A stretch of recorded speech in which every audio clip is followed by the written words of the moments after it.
If you're interested in homesteading, here's a few myths that I've encountered during my journey. This is Jurgen, the Badass Homesteader.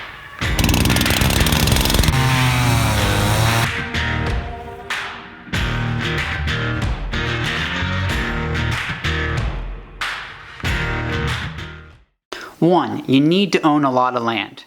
In reality, you can live a much more sustainable life even if you live in an apartment in a major city. A lot of land is great, but it does come with more work. There are parts of my land that I don't see every week. Space isn't the issue. The issue is living more responsible with the space that you presently have. 2, you need to prepare for the zombie apocalypse. Now don't get me wrong. As a homesteader, you look at my basement, there's lots of preps. Just like if you looked at the basement of a prepper, there'll be lots of preps. The difference is, me as a homesteader, let's take my tomato paste, or tomato sauce. I grew the tomatoes myself, I took care of them, I harvested them, then I prepared them and canned them, and now they're sitting in my basement. Now, a prepper, they don't have the free time that maybe I do as a homesteader. So they probably ran down to Costco and got those canned tomato sauces. So the outcome is very similar, but the process that we got to is very different. Also with preps, as a homesteader, what I have stored in my basement is kind of like my savings account. Let's say I got hurt or something happened, like a year ago when my Jeep ran off the mountain and it was not usable for 3 weeks and I didn't have another vehicle. I lived off what I was growing in my garden and the preps that I had in my basement. So those are my saving account in case there is a rainy day.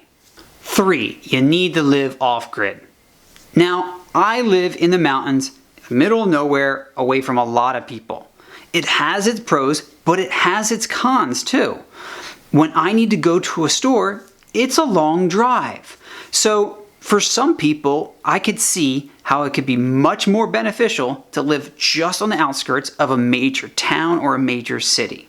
For myself, my goal as a homesteader is not to make my farm make money. I use real estate for that. But yourself, you might need to have an income generation on your homestead. And in that case, being in the middle of nowhere is going to be a royal pain in the butt. You're going to want to live closer to an area where you can sell your goods, most likely at the outskirts of a major town or a major city.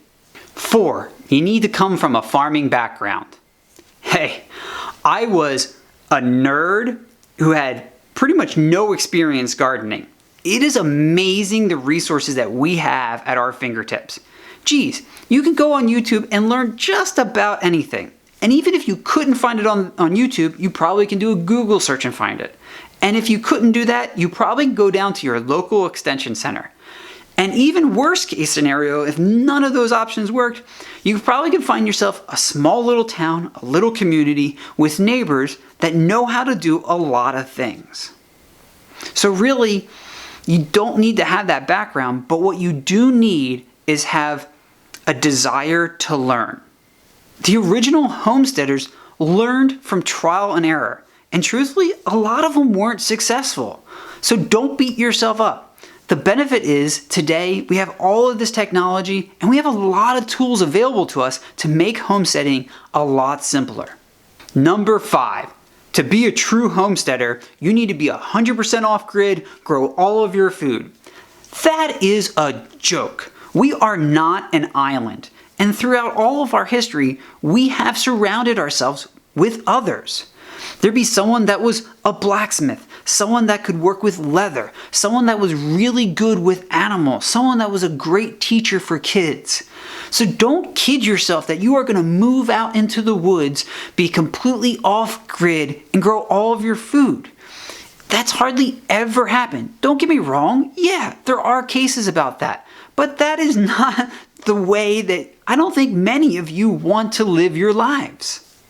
Would I love to be 100% on solar panel and growing all my food? Yes, but it may not be a reality for a lot of us.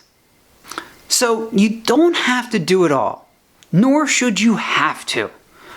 My biggest lesson learned is just be a good neighbor. Now, besides the myths that I talked about, I saw some websites and they're like, oh, it's a myth that you can't have a full-time job or you can't make a living as a homesteader. Now, there are some truths to those things. If you have to have a 9-to-5 job, it might be challenging to be a homesteader, not impossible. It would make it even harder if you're in a situation like myself where you're completely by yourself. Not impossible though. We are blessed to have machines that can do almost anything for us. And with me at the farm, with me being by myself, I rely on some automation. The animals that we have here, I utilize automation with automatic feeders, automatic watering. My cat has an RFID chip tagged into it so she can get in and out as she sees fit. I have web cameras all around so that I can monitor different parts of my farm and have that data.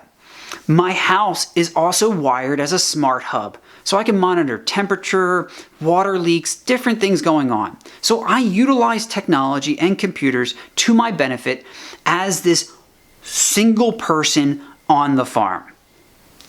One of the other ones was you can't make a living as a homesteader. There's plenty of people making money as a homesteader.